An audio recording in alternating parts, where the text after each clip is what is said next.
The scent of basil and roasting chicken usually felt like a promise. It was Friday.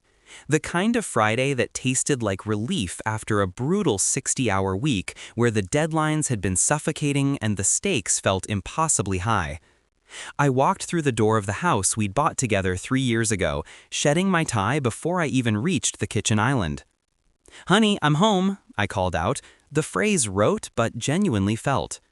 The sound of my voice seemed to absorb into the thick silence of the house. I expected Sarah to pop her head up from the living room couch, maybe give me a tired smile, or complain about traffic, or ask about the terrible meeting I'd texted her about at noon. She didn't. She was standing at the counter, stirring something in a small, ornate bowl, something that didn't look like dinner prep. She wore a simple gray tunic and yoga pants, comfortable and familiar, but her posture was rigid, her shoulders pulled tight, like she was bracing for an impact she knew was coming. "Hey," I said, leaning in to kiss the back of her neck. Her skin felt strangely cold under my lips, and she didn't lean into the contact. She simply held still, a stone figure in our warm kitchen. "Rough day?" I asked, pulling back, suddenly uneasy. I started unloading my briefcase, piling papers that needed filing onto the small table near the mudroom entrance. "Fine," she replied, her voice flat. She didn't turn around. The silence stretched thin, punctuated only by the rhythmic scrape of the spoon against the ceramic bowl. I tried to shake off the weird feeling. Maybe she was just tired too. We both had demanding jobs, and the pressure of maintaining a relationship, a home, and the looming prospect of starting a family had certainly taken its toll lately. We had been engaged for almost 4 years. 4 years of almost, 4 years of planning binders and venue visits and endless discussions about color palettes, only to stall every time we got close to setting a fixed date. It had become a running joke among our friends, a source of mild frustration for my mother and a deep, gnawing anxiety for me. I wanted this chapter closed. I wanted the marriage, the commitment, the undeniable finality of forever. I grabbed a beer from the fridge, popped the top, and took a long, necessary swallow. "Listen," I started, walking up behind her again. "I was talking to David today. His brother runs that catering company, you know, the one with the incredible truffle pasta." She finally stopped stirring. The only movement was the slow rise and fall of her chest.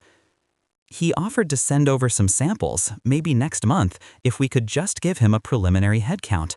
It got me thinking, Sarah. We've done the engagement thing, we've done the planning thing, we've just been dancing around the real decision for too long." I reached for her hand, intending to turn her towards me, to see her eyes, to share a moment of optimism. Her hand was limp beneath mine. "It's time," I continued, feeling a rush of excitement that momentarily drowned out the anxiety her stiffness caused. "It's time to stop waiting for the perfect moment. There is no perfect moment. There's just us. So let's do it. Let's sit down this weekend, pull out the binder, and finally, unequivocally, set the date. No more delays. Christmas 2024? Spring 2025? Tell me what you think. What month are we aiming for?" I let my voice lift on that last sentence, smiling widely.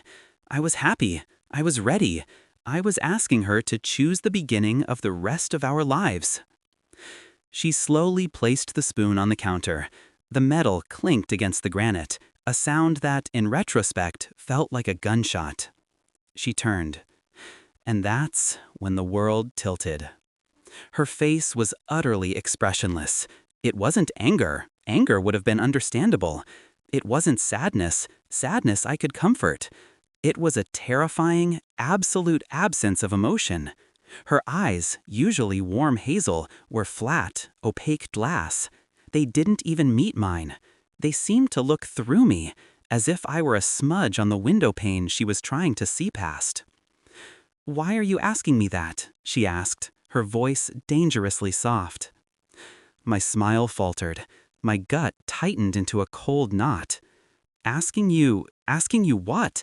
About the date? We have to set the date, Sarah." "We've put in deposits. We've told everyone we're getting married." She finally locked eyes with me. The ice in her gaze was so immediate and profound, it felt like a physical assault. My mouth went dry. She took a breath, slow and deliberate, the breath of someone reciting a prepared statement. Every word she spoke was measured, detached, and delivered with the precision of a trained sniper. "We got married yesterday, Marcus." The words hung in the air, 7 small syllables that detonated inside my skull. Silence. It wasn't a joke. Her eyes were not twinkling, her lips weren't curling into a teasing smirk. The sheer, cold gravity of her expression negated any possibility of humor or misunderstanding. I remember thinking, I must be having a stroke. The kitchen sounds, the hum of the refrigerator, the distant sirens faded. My ears began to ring, a high-pitched, insistent whine. "What did you just say?" I finally managed, the words catching in my throat, tasting like ash. She sighed, a small, impatient sound, as if she were annoyed that I required clarification of something so self-evident. I said, "We got married yesterday, not us. I did. I was married yesterday." I stared at her. The beer bottle slipped slightly in my numb grip. I set it down hard on the counter, where it spun slightly before stabilizing. "No, that's impossible, Sarah. You were at work yesterday. You texted me about the quarterly budget review at 3 o'clock. "I took an extended lunch," she corrected, her tone still unnervingly steady. "It was a very small ceremony. Downtown courthouse, just a few people." My mind refused to assemble the pieces. It kept cycling through the image of the wedding binder, the expensive ring I'd bought her, the life we had meticulously planned. This had to be a cruel, elaborate psychological break. "Who?" I asked. The single word was barely a whisper. My blood felt like liquid nitrogen. She looked down at the spoon, adjusting its placement on the counter by perhaps a millimeter. She didn't look up again until she was absolutely ready. "Robert Vance," she stated. Robert Vance, my business associate, the man I had introduced her to 2 years ago at a company holiday party, the man I had recently considered bringing in as a partner on my next venture, the man whose wife had filed for divorce 6 months ago, citing irreconcilable differences that everyone gossiped were related to his cold demeanor and obsession with work. I started shaking, not just my hands, but deep in my core. The realization wasn't just that she had left me, it was that she had orchestrated this betrayal under my nose, using the resources and relationships I had inadvertently provided. You married Robert Vance?" I repeated, tasting the names, trying to see if saying them out loud would make them less surreal. "Yesterday, while I was in a board meeting, arguing to secure the funding for the down payment on the lake house we were supposed to buy next summer." "Marcus, please don't be dramatic," she said, finally displaying a flicker of emotion, annoyance. "I tried to talk to you about this, but you were always so busy, always chasing the next deal. You never saw me, not really." The classic line, the cliché justification for cruelty. "You made me do this." "I was building a life for us," I roared, the composure I was desperately trying to maintain finally shattering. The sound bounced off the polished cabinets. "I was busy working so we could afford the kind of wedding you always dreamed of, the wedding we planned. You spent last Tuesday afternoon picking out potential honeymoon locations." "I was trying to phase you out gently," she insisted, her voice rising slightly now, defensive. "But you were so focused on those timelines and dates. I couldn't face telling you, not when you were so stressed about work." "So you decided to get married instead of having a conversation?" My voice cracked. The pain was physical, sharp, centered right beneath my sternum. "Sarah, you didn't just break up with me. You committed a calculated act of treachery. You stole our future, and you built a new one on a lie, in secret, while sleeping next to me." The image of her wearing a white dress, signing papers, exchanging vows with Robert Vance, a man whose financial success I envied and whose friendship I had foolishly trusted, while I was stuck in my sterile office, believing I was fighting for our shared prosperity, was sickening. I felt dirty. I felt contaminated by her deceit. "Did you wear the dress?" I asked, the question escaping before I could stop it. It was stupid, irrelevant, but essential. I needed to know the details of the play she had put on. She hesitated, finally showing a slight hint of shame. "It was just a simple cream shift, Marcus, nothing dramatic." "And the ring?" I demanded, pointing to the expensive diamond solitaire that had been on her finger for 4 years, the one I had spent 2 months' salary on. "Did you take this off before or after you put on his?" She glanced down at the ring, then back at me. "I was going to give it back tonight." "How long?" I pressed, stepping closer. She instinctively retreated a step. The distance between us, once negligible, now felt like an unbridgeable canyon. "How long have you been planning this? How long has Robert been in this house? How long have you been laughing at me behind my back?" She held her hands up defensively. "Stop, it wasn't like that. We started seeing each other about 4 months ago. It escalated quickly. He sees me, Marcus. He appreciates the things you overlook." 4 months. 4 months of clandestine meetings, whispered phone calls, secret planning. 4 months ago was when she started suggesting I take extra trips for work, insisting I needed the decompression. 4 months ago, she started getting strange long texts at night that she would quickly swipe away. I had attributed it to stress, to female friendships, to anything but this gut-wrenching, humiliating reality. I looked around the kitchen, our kitchen, the spice rack we built together, the chipped coffee mug I always used. This house was saturated with my loyalty, my labor, my belief in her, and every square foot of it was now polluted by her lie. "You had a secret wedding," I articulated slowly, the pain settling into a cold, hard rage.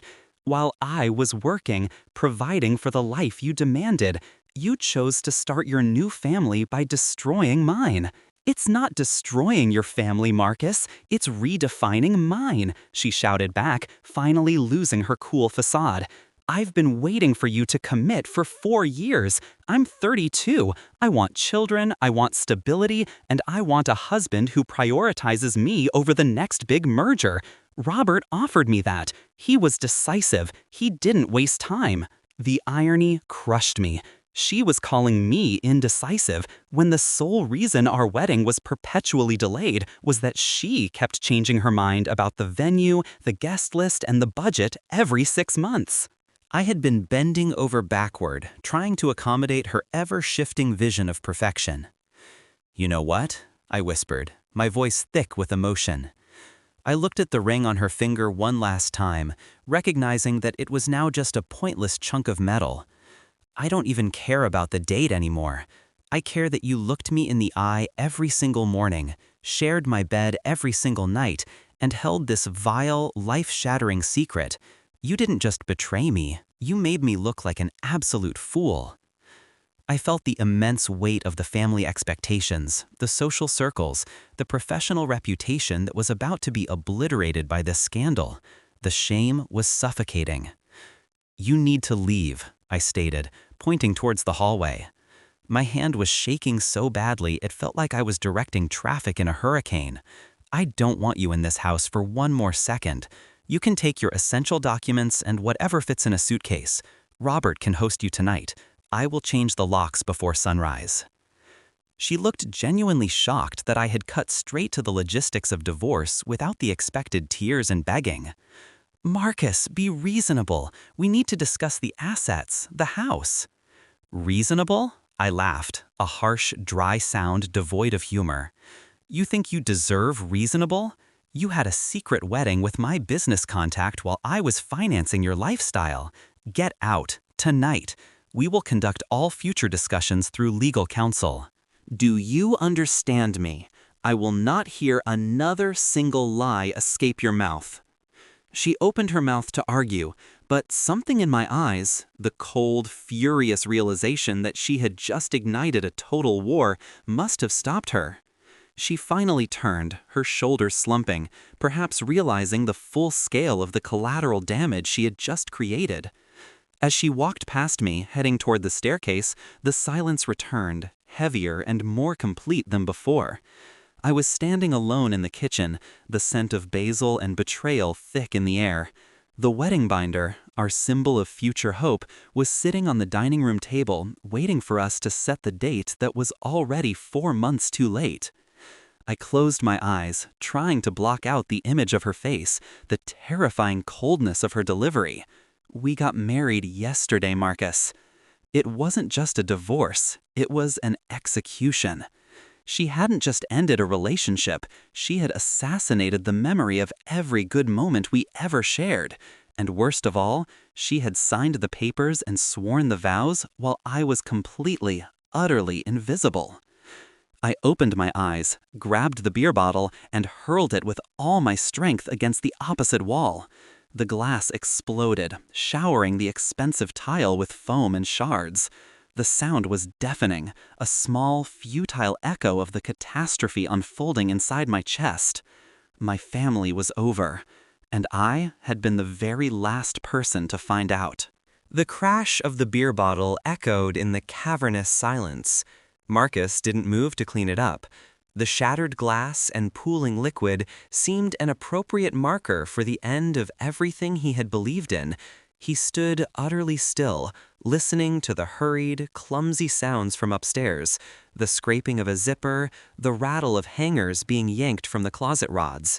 Sarah was packing. She was executing the immediate withdrawal phase of her long-term operation. He finally turned, taking a deep, ragged breath that didn't settle the shaking in his core. He walked past the wreckage, his gaze fixed on the dining room table where the thick, ivory-bound wedding planner sat. It was the physical manifestation of their mutual lie. He approached it slowly, treating it like a toxic artifact. He lifted the heavy binder. It smelled faintly of old lavender, a scent she favored. The cover read, in elegant calligraphy, "Marcus and Sarah, a future built in faith."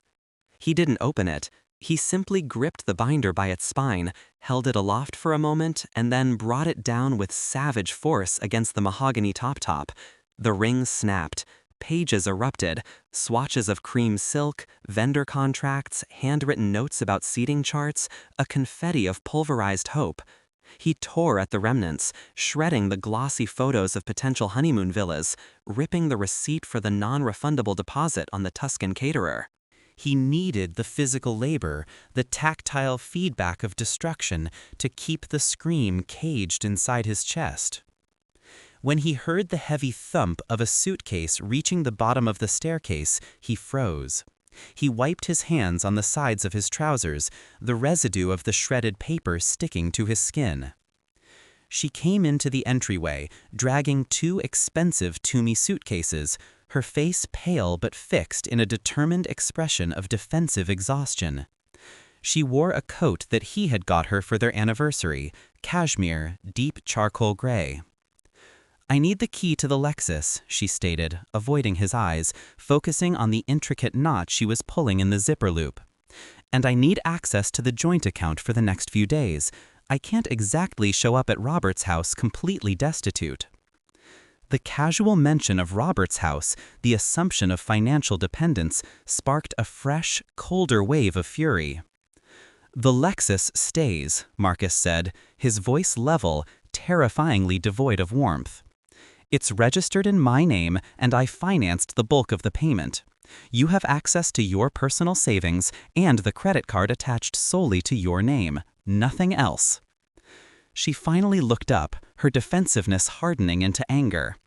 "Don't be petty, Marcus. We were together for 8 years. I'm entitled to certain assets." "You were engaged to me for 8 years," he corrected, emphasizing the word with surgical precision. "Yesterday, you married someone else." "That act invalidated every claim you might have thought you had on my earned wealth. You left. You chose to void the contract. Consider this house and everything in it the price of your treachery." He stepped closer, dominating the space between them. "You walked out on a life built on mutual sacrifice for a quick fix of stability with a man whose moral integrity is as questionable as your own. You will communicate with me only through an attorney. Get your bags and get out of my sight before I forget the remaining shreds of my own professional dignity. She must have seen the danger in his eyes, the absolute absence of regret for the fight he was promising. She hesitated, then spat. Fine, you'll hear from Helena Vance's office first thing Monday. Helena Vance, Robert's sister, a notorious, cutthroat family law attorney. The calculation was breathtaking. They hadn't just gotten married, they had secured their legal offense structure before the honeymoon even began. Good, Marcus clipped out. I look forward to it. He watched her wrestle the bags through the front door, slamming it shut behind her. The click of the deadbolt, which he immediately activated, was the most satisfying sound he had heard all night. She's gone. The house was empty, vast, and horribly quiet. Marcus didn't call anyone. He didn't cry. He walked straight to their shared home office, a space they had meticulously designed with 2 desks side by side, a space that now felt like the scene of a crime. He wasn't searching for letters of love, he was searching for receipts of deceit. He started with Sarah's desk drawer, the one she always kept locked when she went on her supposed yoga retreats or conference calls. The key, he knew, was hidden in the small porcelain bird statue on the bookshelf, a detail she thought was a private joke. The lock clicked open. Inside, nestled beneath a stack of old utility bills, he found a zippered makeup pouch. He dumped the contents onto the black walnut surface, 3 tubes of lipstick, 2 unused plane boarding passes, dated 6 weeks ago, destination Charleston, and a small folded receipt from a jewelry boutique downtown, a place that certainly didn't sell the costume jewelry Sarah usually preferred. Date, 2 months ago. Item, men's platinum band. Price, $7,800. Marcus picked up the receipt, his fingers trembling. Robert Vance was wearing this ring right now. She hadn't just accepted a proposal, she had helped procure the symbol of their union 2 months prior, while Marcus was still asking her if she preferred lilies or orchids for the centerpieces. This wasn't passion, this was planning. He dug deeper, pushing aside the clutter, his movements becoming frantic. He found an old, cheap burner phone, a prepaid model he'd never seen before, tucked into a shoebox full of charging cables. The phone was powered off. When he plugged it in, it roared back to life, immediately flashing a single text notification on the lock screen, RV, confirming 1 p.m. at the clerk's office, no traffic, see you soon, Mrs. Vance. The text was timestamped 11:45 a.m. yesterday, the day she told him she was reviewing the quarterly budget. Marcus leaned against the desk, fighting the urge to vomit. The betrayal was an infection spreading through his entire body. It was no longer about the pain of being replaced, it was the humiliation of being meticulously, professionally hoodwinked. But the final, most devastating discovery was waiting for him, hidden in a sealed manila envelope shoved into the back of her filing cabinet, labeled innocuously, Tax Documents 2022. Inside the envelope, he found what appeared to be a graphic designer's proof sheet. It was a mock-up for personalized wedding favors, small square boxes meant to hold artisan chocolates. The design was minimalist, modern, and expensive. He stared at the text printed neatly on the front. Celebrating the union of S and R. Then he noticed the faint, barely perceptible indentation marks where an eraser had clearly been used. He angled the sheet toward the desk lamp. Under the harsh glare, he could make out the ghost of the previously printed text. The original draft had read, "Celebrating the union of S and M." She hadn't started planning Robert Vance's wedding in the last 4 months. She had repurposed their stationery design. She had simply erased his initial, M, and replaced it with Robert's, R. Marcus crumpled the proof sheet into a tight ball, his jaw aching from the sheer intensity of his clenching. He realized the horrifying truth. Sarah hadn't left him for Robert. She had abandoned the person who didn't fit her pre-calculated timeline.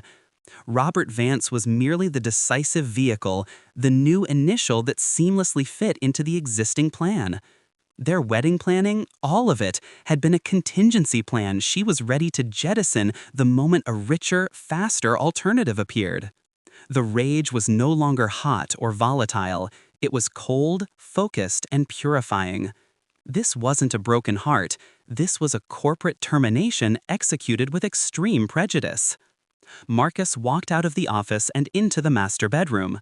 The closet door was ajar, revealing the yawning gap where Sarah's clothes had been. He went to the nightstand where she kept her reading material and her phone charger. He opened the drawer and found what he was looking for: the small black leather-bound notebook she used for ideas. It wasn't a diary, it was a ledger. The last entry, dated 3 weeks prior, stopped him cold. It wasn't about him or Robert. It was a detailed list of business contacts, financial estimates, and critical dates regarding his upcoming acquisition proposal, the very deal he had been working 60-hour weeks to close.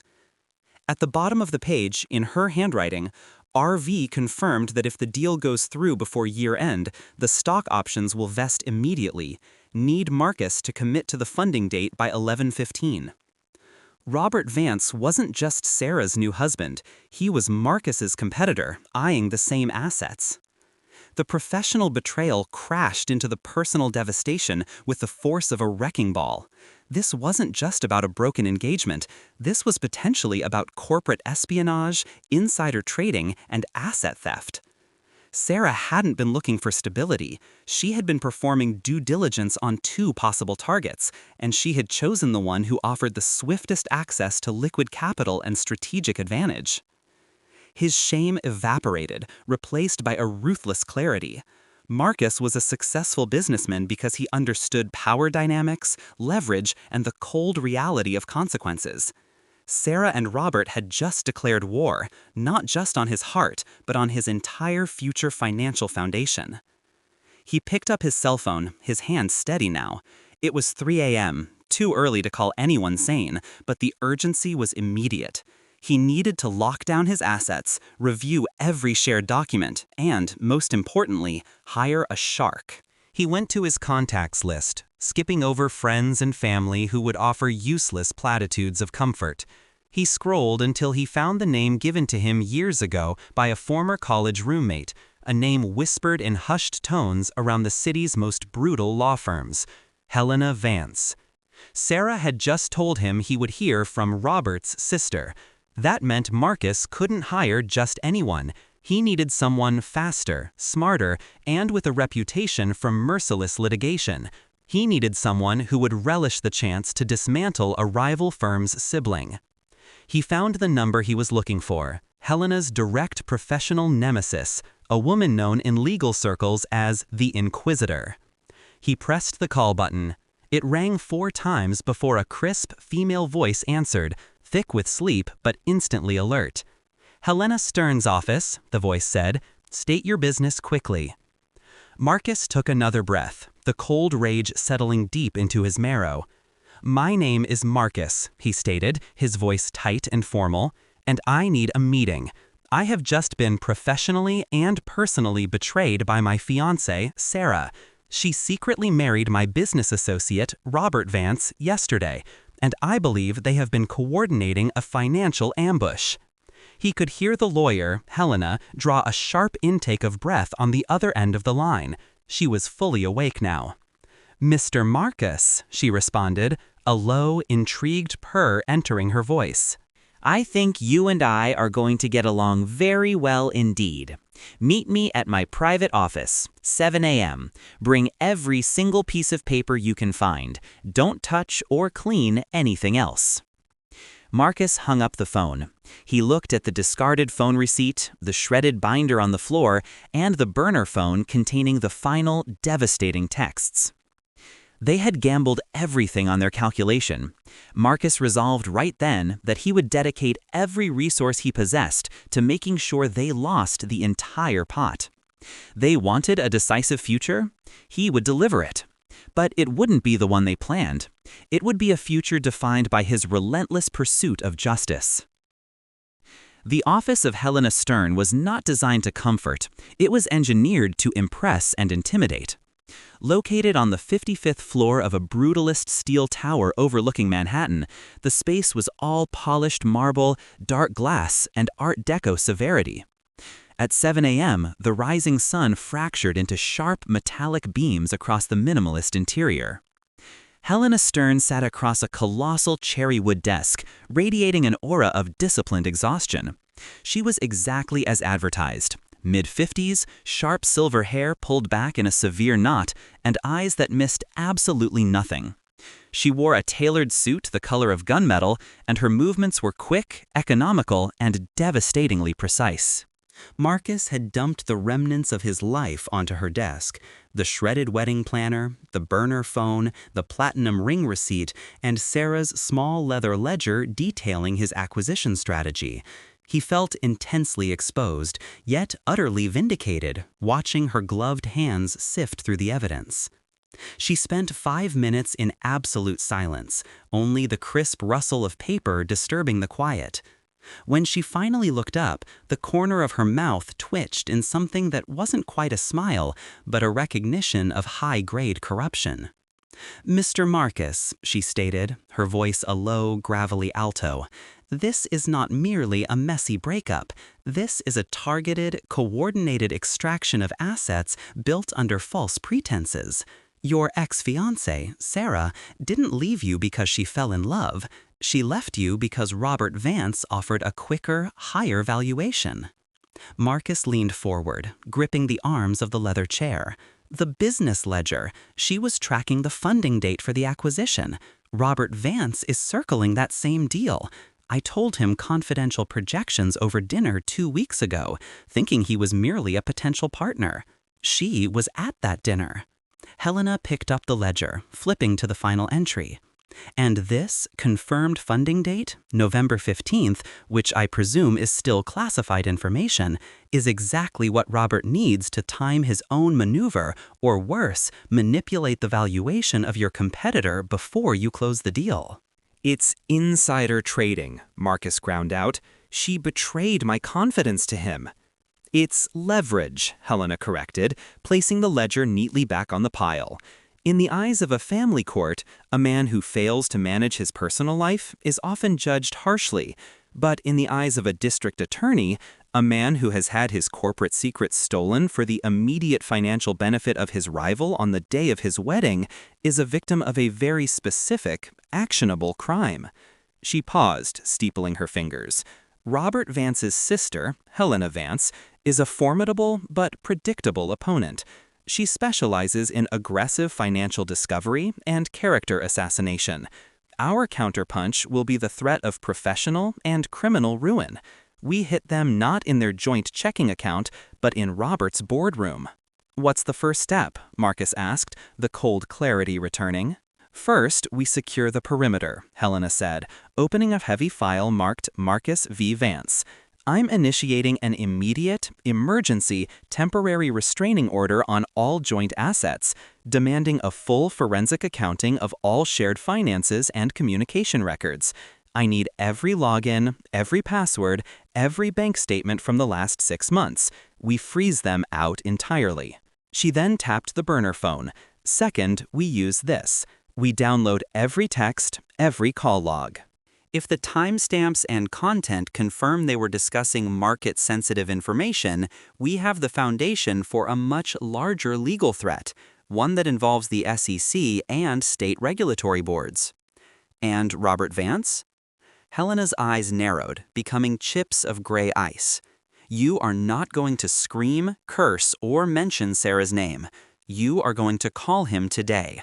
You are going to tell him, professionally and concisely, that you are aware of the breach of confidence regarding the acquisition proposal. You are going to inform him that I am his sister's opposing counsel, and that if he does not immediately instruct Sarah to vacate her requests for asset division and sign a clean separation agreement, you will ensure he spends the next 5 years mitigating a corporate scandal that will obliterate his reputation." "I confront him over the phone?" Marcus asked, feeling a strange surge of adrenaline. "Absolutely. We need his immediate, unfiltered reaction recorded. I want him panicking, Mr. Marcus. I want him to realize he married a financial liability, not a partner. We need to turn their victory into a severe existential threat." Helena spent the next hour laying out the full attack strategy, a surgical dismantling of Sarah's claims using the documentation of her treachery, and a concurrent, brutal application of corporate pressure against Robert. Marcus walked out of the towering office 90 minutes later, his signature already drying on the retainer agreement. He was still heartbroken, but the despair had been replaced by a fierce, driving purpose. The fight was no longer about love lost, it was about honor and professional survival. Marcus returned to his silent, empty house. The debris from the night before was still scattered, the ghost of the shredded wedding planner a testament to his collapse. He ignored it. He went straight to the home office, now equipped with recording software and a detailed script from Helena. He sat at his side of the massive desk, facing the space where Sarah's elegant computer once stood. He picked up his secure office phone and dialed Robert Vance's direct line at his investment firm. It rang only once before Robert answered, his tone brisk and entirely self-important. "Vance." Marcus inhaled, settling his core. His voice, when it came out, was measured and low, devoid of any discernible emotion. It was the voice he used when firing an underperforming manager. "Robert, this is Marcus." There was a heavy beat of silence on the line. Robert's usual smooth cadence fractured. "Marcus, I wasn't expecting this call. Look, I know this is awkward, but perhaps we should let the attorneys handle this. You already know Sarah retained Helena." "I am aware," Marcus clipped, "and I have retained Helena Stern. The professional rivalry aside, Robert, my reason for calling is strictly business, and I assure you it is far more pressing than your recent matrimonial arrangements." "I don't know what you're referring to," Robert snapped, the defensiveness already creeping in. "Let's stop wasting billable hours," Marcus continued, allowing a thread of menace to enter his tone. "I'm referring to the acquisition proposal concerning Sterling Tech, specifically the financing structure and the vesting timelines for the equity stake post-close. Information, Robert, which was strictly proprietary and confined to my executive team until Sarah felt it necessary to share it with you."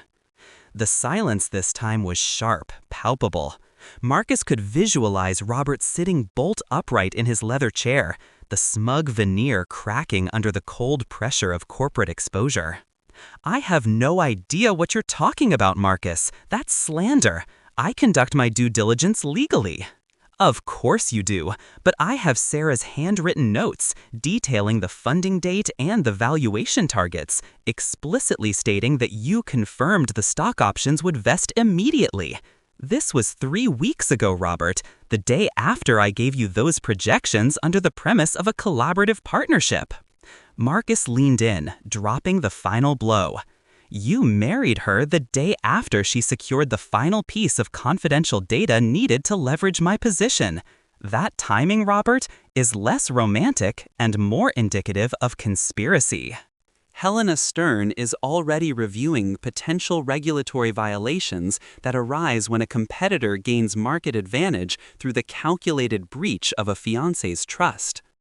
He let the implication hang in the air, the threat of SEC investigation, the ruin of Robert's firm, the complete dismantling of his reputation. Robert finally found his voice, high and thin.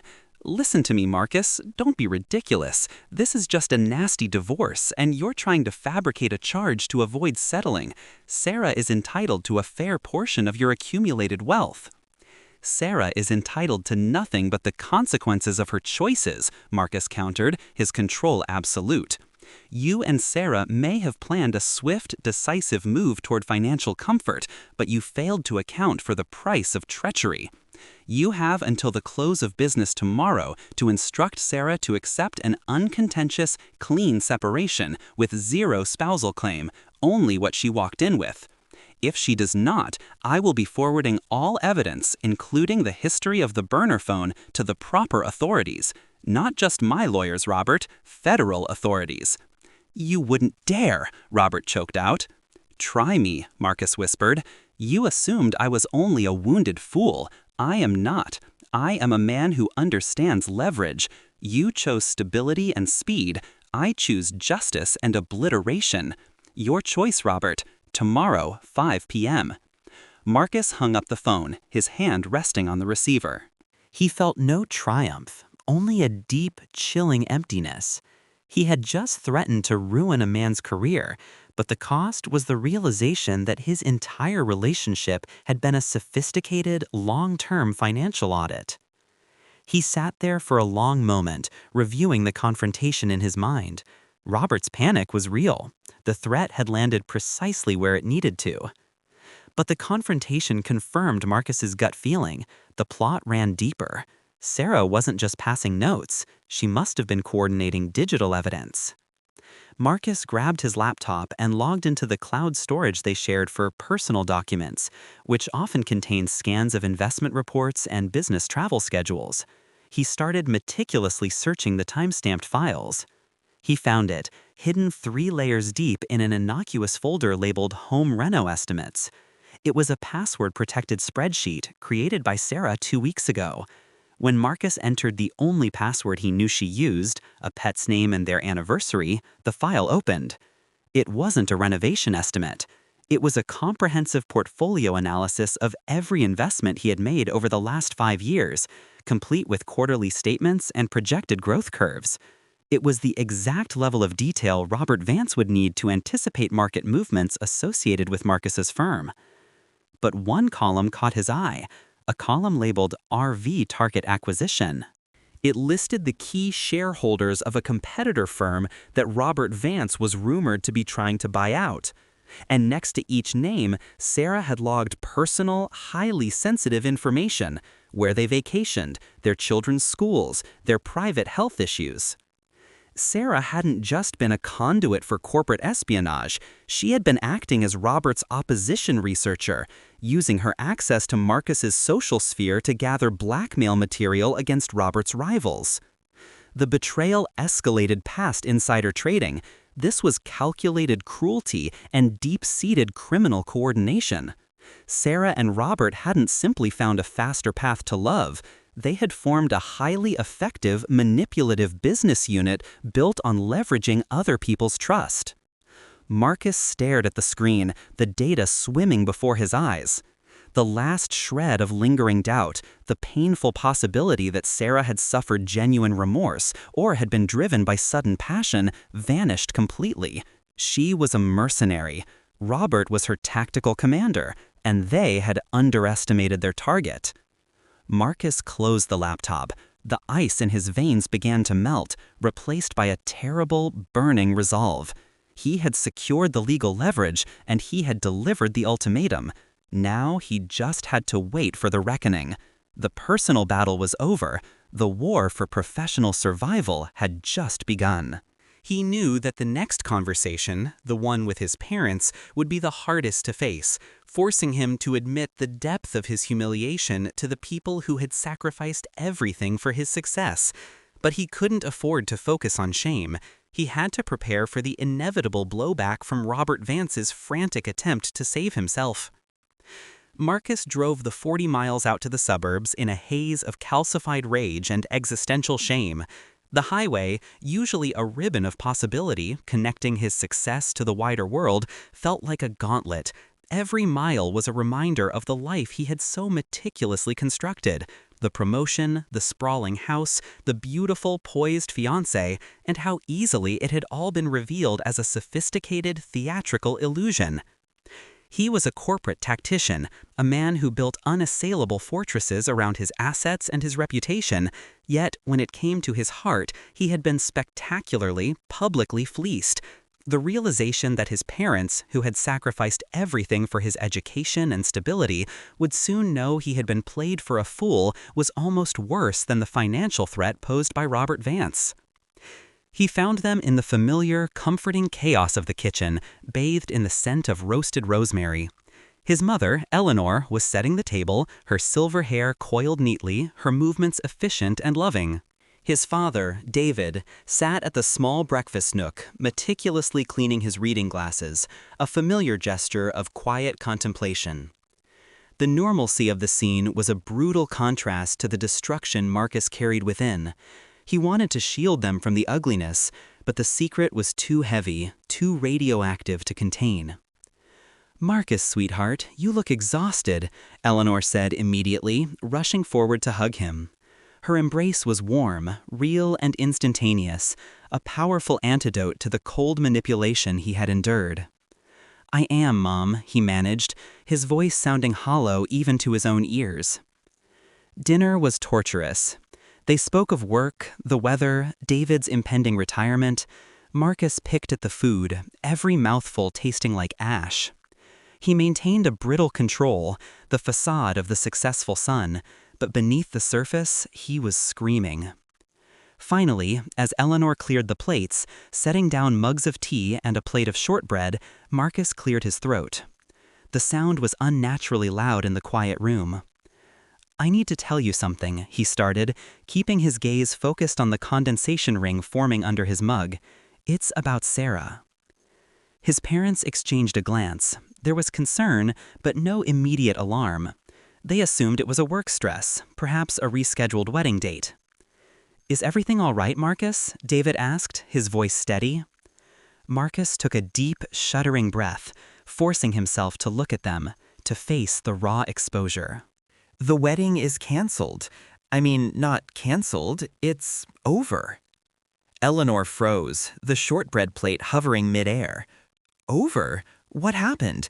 Did you two fight again?" "We didn't fight, Mom. She didn't cancel. She got married to someone else on Saturday." The silence that followed was absolute, heavy, and crushing. Marcus watched the realization dawn on their faces, first confusion, then disbelief, then a terrible, slow dawning of shock. Eleanor slowly set the plate down, her hands trembling. "Married? Marcus, what are you saying? You were with her Friday night." "I was, and she married Robert Vance the next day, the man I was discussing the Sterling acquisition with. She had been planning this for months, years maybe." Marcus delivered the facts in a rush, desperate to minimize the emotional gravity by focusing on the mechanics of the betrayal. David, ever the pragmatist, leaned forward, his face etched with concern. "Robert Vance? The financial guy? What about the house, the engagement ring?" "The house is fine, frozen, under legal guard. The ring is gone. She targeted me, Dad. It wasn't a spontaneous decision. It was corporate espionage disguised as a relationship. She was passing confidential financial information to him for his personal gain, leveraging my position for a better settlement structure for herself." He laid out the financial hook, the shared ledger, the timing of the Vance wedding, the discovery of the portfolio analysis, not as excuses for his blindness, but as proof of Sarah's malignant calculation. He needed them to understand that this wasn't merely a personal failing, it was a sophisticated, high-stakes fraud.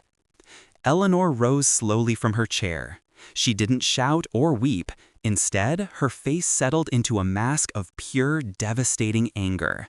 Not anger at Marcus, but a furious, protective rage directed entirely at the woman who had disgraced her son. "She used you," Eleanor whispered, the word tasting bitter on her tongue. "She smiled in my face, talked about having grandchildren, and all the time she was calculating how to strip you down for parts." Marcus nodded, the affirmation of his nightmare echoing back to him. The shame he carried, the crushing weight of feeling like the ultimate sucker, began to lift slightly under the force of his mother's indignation. "I know it looks pathetic," Marcus admitted, his voice cracking. "I feel like an idiot, Dad. I didn't see any of it. I was so focused on building that safety net, I never thought she was undermining the foundation." David reached across the table and placed a hand firmly on Marcus's wrist. His grip was strong, a testament to decades of hard work. "You weren't an idiot, son. You were loyal. That woman is a viper. She relied on your decency. Don't confuse decency with weakness." But Eleanor wasn't listening to the comfort. She was pacing the kitchen floor, radiating a furious energy. "We are not accepting this, Marcus. We are not going to let this woman and her new husband tarnish your name. This is about dignity now. This is about reputation. She stopped pacing and fixed Marcus with a look of fierce, unwavering determination. You hired the best lawyer, yes? Helena Stern. You hit them hard. You expose her. You don't settle for anything less than absolute vindication. You make sure everyone who hears this story knows she is a thief, not a tragic runaway bride. Her reaction solidified Marcus's resolve. She wasn't focused on the loss of the future they planned. She was focused entirely on his defense. It was a call to arms, demanding justice not just for the money, but for the respect Marcus deserved. As the initial shock faded, Marcus noticed the small, almost imperceptible shifts in their demeanor. He watched his father carefully avoid eye contact when he mentioned the 6 months leading up to the fake wedding date. He watched his mother hesitate just slightly when mentioning Sarah's sweetness. Did you ever see anything?" Marcus asked quietly, the question tearing at him. "Any hint? Did anyone say anything?" Eleanor sighed, the anger momentarily receding into sorrow. "A few things, Marcus. Nothing concrete. She always seemed so quick to deflect, so eager to make sure you were constantly busy." When she insisted on handling the joint account transfers for the house renovation, David mentioned it seemed strange. But we dismissed it. We thought she was just organized, maybe a little controlling. "Your cousin Maria, she mentioned Sarah asking about your net worth last Thanksgiving," David admitted, rubbing his tired eyes. "She made it sound like a joke, but Maria thought it was calculating. I told Maria she was being judgmental. I apologized to Sarah for Maria's unnecessary comments." The realization twisted the knife. Marcus hadn't been completely alone in his denial. The people closest to him had felt the subtle, wrong edges of Sarah's facade, but they too had chosen to trust the narrative, prioritizing the illusion of family happiness over fleeting suspicions. The betrayal had isolated him, and now the truth isolated them all, forcing them to reckon with their own gullibility. "We should have warned you," Eleanor murmured, her voice laced with guilt. "No," Marcus insisted, reaching for her hand. "She was too good. She was professionally dishonest. Don't blame yourselves. I was the target." Marcus spent 2 more hours detailing the scope of the threat, the stolen business secrets, the ultimatum he delivered to Robert Vance, and the need for absolute silence while Helena dismantled their legal position. His parents listened, moving past shock into the role of silent, strategic partners. Before he left, his father walked him out to the driveway. The night air was crisp and dark. "I called my insurance agent," David said, slipping his hands into his pockets. "And I called our lawyer, just my friend, not to interfere. I told him to make sure your name stays clean, professionally. You focus on your work, Marcus, and you let that lawyer of yours burn them down to the foundation. You do not let that woman take your pride." "I won't, Dad." "Good, because you're better than this cheap theater. Remember that. You were building an empire while she was trying to steal one." The drive back felt different. The shame hadn't vanished, but the weight of isolation had been lifted.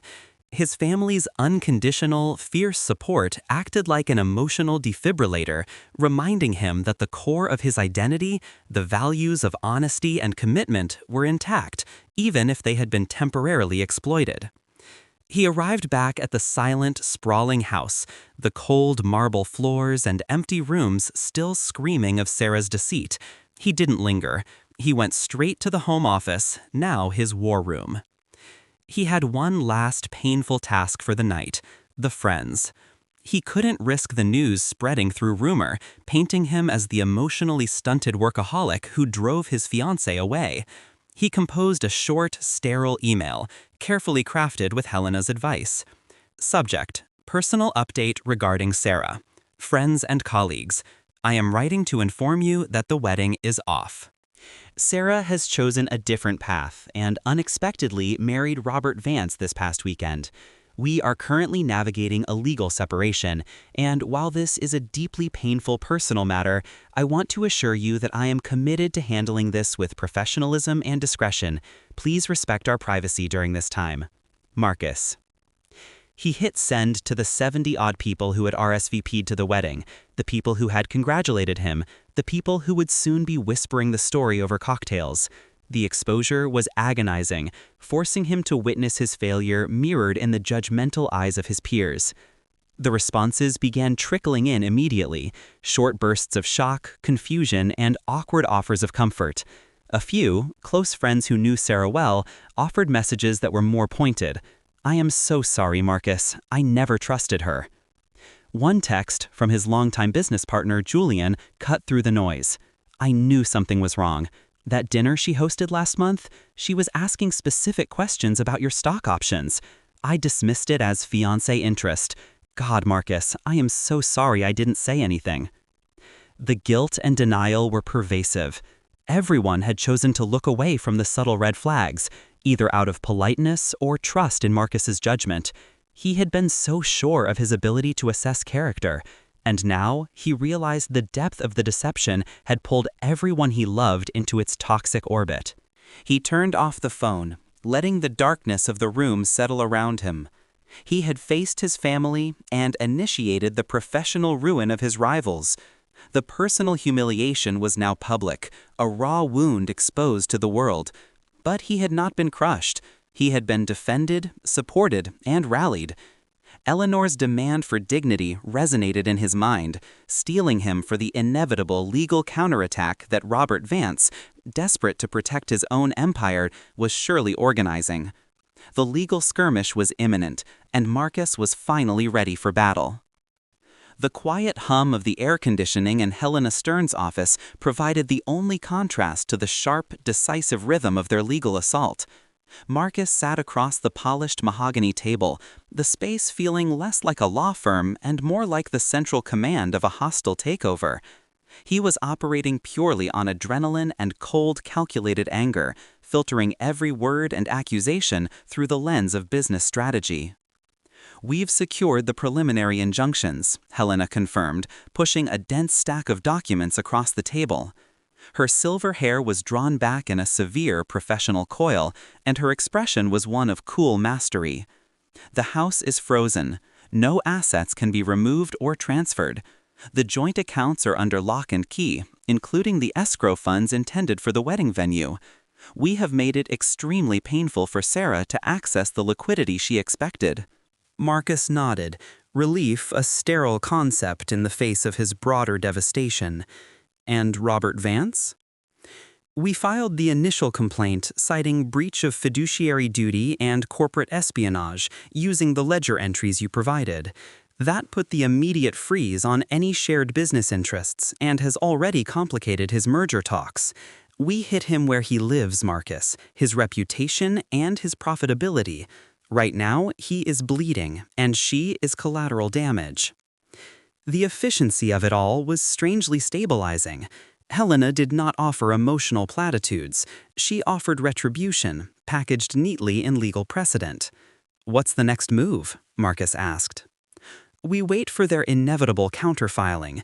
They will try to argue that even though the marriage technically took place after the bulk of the assets were accumulated, the 7 years of cohabitation and the public engagement constitute a de facto marriage. They will demand equitable distribution, a significant payout, based on her alleged contributions to your success and her reliance on your promised future." Marcus leaned back, gripping the arms of his chair. Her contribution was calculated deceit. Her reliance was purely on the dollar signs. "That's the legal theory we intend to prove," Helena said, her eyes narrowing. "But they will spin a narrative. They will attempt to paint you as the villain. Prepare yourself, Marcus. They will weaponize your absence." Barely 24 hours later, the counterfiling arrived, delivered by a messenger in a sealed envelope that felt heavy with impending trauma. Marcus watched Helena scan the document first, her lips barely moving as she absorbed the opposing counsel's strategy. When she finally pushed the pages toward him, he took a moment, steeling himself, before diving in. The claims were brutal, specific, and surgically tailored to cause maximum emotional injury. Sarah's lawyers, clearly well compensated by Robert Vance, did not focus on the technicalities of the canceled wedding. They focused on the narrative of the relationship.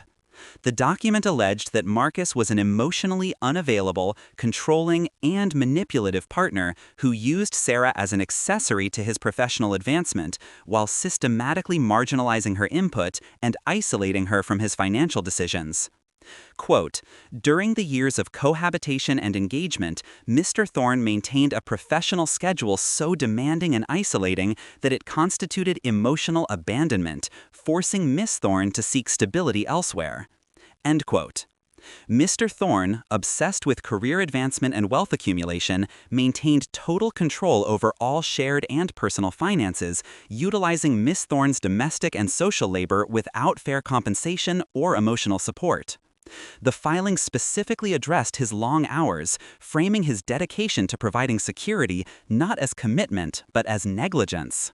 It claimed that his business trips were not necessities, but deliberate attempts to create distance, and that her attempts to manage the household finances, the very area where she had been colluding with Vance, were necessary efforts to inject stability into an otherwise chaotic partnership. The accusation that stung Marcus the most was the claim of controlling the finances. It twisted the fact that he was the sole provider and that he had diligently tried to manage their complex investment strategies, positioning it as paternalistic domination. A cold, sick dread pooled in his stomach, far exceeding the sharp, clean shock of the initial betrayal. This was worse than robbery. This was character assassination. Sarah was actively twisting his core values, his work ethic, his desire for security, his dedication, and reframing them as evidence of emotional abuse. "This is garbage," Marcus at, slamming the document onto the table. "She is a liar. I worked those hours for us, for the house, for the future she claimed she wanted." Helena watched him patiently, her face unreadable. "Emotionally, yes. Legally, it's a brilliant move. They aren't arguing the moral high ground, Marcus. They are arguing that you, through your emotional neglect and financial dominance, forced her hand. They want a settlement based on the premise that she was essentially your uncompensated partner in wealth creation for 7 years, and they are using the emotional angle to inflate the payout." She circled a paragraph referring to a specific incident, a time Marcus had missed their anniversary dinner because he had been unexpectedly called to Singapore to close the Sterling acquisition deal.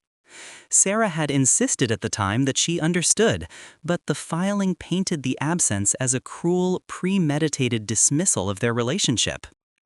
She documented everything, Marcus realized, a fresh wave of nausea hitting him. Every missed dinner, every late email, every rescheduled vacation. She wasn't just planning the wedding, she was building a case against me. "Exactly," Helena affirmed. "This is the risk of marrying a meticulous, ambitious person. She saw you not as her future, but as an asset to be managed and, eventually, leveraged. Your dedication became her proof of neglect. Your success became her proof of financial domination."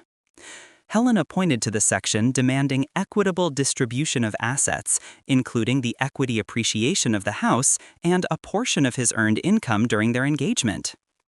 If they managed to sell the narrative that the 7 years were a quasi-marital union, they could get a substantial chunk, despite the fact that the legal marriage lasted less than 48 hours and involved another man, Helena explained. "They are going to flood the court with anecdotes of your absence and her dutiful support. We need to counter this not with emotion, but with a paper trail proving the real nature of her activity." Marcus straightened, his hands still trembling, but his mind snapping back into professional mode. The rage had become a cold, functional engine of defense.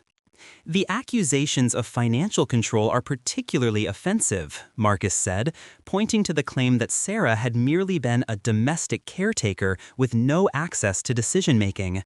"That's provably false. We have the emails from the spring, don't we? The ones where she insisted on managing the bulk transfers for the remodeling? The ones where she was coordinating the payments, which was really just her accessing my business account details to pass to Vance?" "We do," Helena confirmed, a glimmer of satisfaction in her eyes. and the communication logs showing she initiated contact with Vance 6 months before the wedding date, the wedding favor draft, the receipts for their clandestine meetings. Your job now, Marcus, is to provide every piece of evidence that dismantles this pathetic facade of the neglected fiancé. The legal battle had pivoted from a simple annulment to a complex, scorched-earth financial war layered with personal betrayal. Sarah wasn't just attempting to steal assets, she was attempting to steal Marcus's entire reputation, using the structure of his success as her weapon. Marcus left Helena's office that afternoon energized by a clarity he hadn't felt since the moment he saw the marriage certificate. His focus was now singular: documentation. He had to prove, beyond a shadow of a doubt, that his supposed emotional neglect was Sarah's well-planned opening for her true relationship with Robert Vance, and that her financial involvement was purely self-serving espionage. Back at the silent, frozen house, Marcus immersed himself in the digital archives of their life. He wasn't looking at photos or memories, he was looking at metadata, timestamps, and paper trails.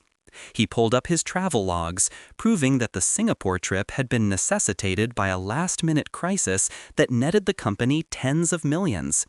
He cross-referenced his calendar with Sarah's claims of isolation, demonstrating that the majority of his absent time was spent within the house, working late in his home office, often with Sarah ostensibly nearby. He found the email chain regarding the joint account transfers. Sarah, with insistent professionalism, had argued that his time was too valuable to waste on petty accounting, and that she would manage the vendor payments for the kitchen remodel. The timestamps on those emails corresponded perfectly with when Robert Vance's account first accessed a parallel encrypted ledger. He printed everything. Each page was a cold, hard repudiation of Sarah's tear-stained narrative of abandonment. He assembled the evidence into binders, meticulously tabbed and annotated, transforming his shame into ammunition. He was fighting not just for his assets, but for the factual integrity of his life. He recognized that Sarah and Vance were relying on the court's inability to grasp the high-level corporate nature of the deceit. They were hoping the story would simplify into a messy love triangle, justifying a large settlement. But Marcus, guided by Helena, refused to let them cheapen the treachery. This was a sophisticated breach of trust, designed to exploit his commitment. He would prove it. As darkness fell, Marcus sent the first massive batch of documentation to Helena's encrypted drive. The accusations of neglect still echoed in his mind, sharp and painful, but they no longer pierced him. He had chosen stability, success, and loyalty. Sarah had chosen greed and deception. The documents he had just compiled were not just proof of her legal malfeasance, they were the irrefutable evidence of her moral bankruptcy. The legal skirmish was just beginning, and while Sarah had fired the first shot with her fabricated narrative, Marcus was now ready to unleash the devastating artillery of documented corporate truth. He would not just defend himself, he would demonstrate that her claims were the last desperate gasps of a collapsing conspiracy. The only appropriate response to unmitigated audacity was total professional destruction. Marcus sat in the silence of his den, surrounded by binders filled with evidence that charted the slow, steady erosion of his reality. He wasn't just looking for proof of infidelity anymore. He was looking for the operating manual of the person he thought he loved. Helena's team, true to their reputation, had gone beyond the transactional surface, digging into the archived soil of Sarah's history, pulling up roots Marcus had never even known existed. The files arrived late on a Tuesday night, encrypted and highly sensitive, delivered via secured courier. They were marked simply, Due Diligence, Ass Thorn. He opened the first file, expecting youthful indiscretions or maybe a financial misstep. What he found instead was a meticulous pattern, a progression of calculated relational choices that spanned back over a decade. Sarah's relationships weren't built on connection, they were structured like temporary scaffolding for upward mobility. Each man had served a purpose: the university boyfriend, slightly older, who facilitated her entry into the right social circles; the short-lived fiancé in her late 20s, a software engineer who provided the capital for her first highly selective move across the country; and then Marcus. Marcus, the ultimate provider, the man building the castle. The summary page articulated the truth with chilling economy. Sarah consistently prioritized partners demonstrating maximum, proven earning capacity, showing abrupt disinterest whenever a relationship plateaued financially or professionally. She would invest years into the perception of partnership, waiting patiently until a more advantageous platform appeared. The sting wasn't just the betrayal, it was the realization that he was simply the longest, most lucrative stop on her calculated itinerary. She hadn't fallen out of love, she had simply maximized her return on investment elsewhere. Marcus leaned forward, running a hand over the dry, sterile paper. He remembered vividly how Sarah had encouraged his longest work stretches, praised his ambition, and framed his dedication to security as a virtue. He had believed her support was genuine. Now he saw it was simply patience. She was waiting for the perfect moment of maximum leverage, the point where his wealth was stabilized and his guard was lowest, before extracting herself with the highest possible payout. The report detailed the abrupt end of the relationship with the software engineer 7 years ago. The engineer, having invested heavily in a failed startup, saw his personal net worth shrink dramatically over a 6-month period. Sarah left 3 weeks after the company declared bankruptcy, citing a sudden, irreversible divergence in their life goals. Marcus realized, sickeningly, that he had met Sarah 4 months later, when his own company had just secured its first major acquisition funding. She hadn't just stumbled into his life, she had targeted it. A profound, cold certainty settled in his bones. This was not a moment of weakness, a fling, or a crisis of conscience spurred by his busy schedule. This was the final step of a protracted, sophisticated strategy. The second half of the report focused on Robert Vance. Helena's team had extracted the complete sealed transcripts from Vance's divorce proceedings, which had concluded less than 18 months ago. The details were a grim mirror of his own current legal entanglement. Vance's ex-wife, Elizabeth, had been blindsided after a seemingly stable 15-year marriage. The grounds for the divorce, filed by Vance, were strikingly thin, irreconcilable differences centering on Elizabeth's alleged inability to support Vance's rapidly evolving professional demands. But the hidden layer, which Helena's team had uncovered through legal depositions and financial affidavits, was the asset structuring. Elizabeth had claimed in a sealed complaint that Vance had systematically shifted assets and liquidity out of joint accounts and into complicated trust funds in the months leading up to the filing. The truly devastating parallel, however, was the method of separation. Elizabeth had noted several tense, highly publicized incidents where she believed Vance was deliberately attempting to create an emotionally volatile environment. She had tried to document moments of neglect or sudden cruelty, feeling that she was being pushed away, a phenomenon Marcus now recognized immediately. He was making space, Marcus whispered to the empty room.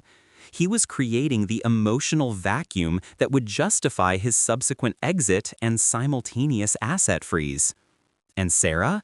She was a master of exploiting the victim narrative. They were perfect partners in professional opportunism. Marcus pulled up a deposition excerpt from Elizabeth Vance, detailing a confrontation she had with Robert about his erratic schedule and sudden financial secrecy. "I felt like I was living with a stranger who was actively trying to make me miserable, so I would just leave. He kept telling me, 'You don't understand the demands of this new market, Elizabeth. You don't understand what true stability requires.' It was all a performance designed to marginalize me."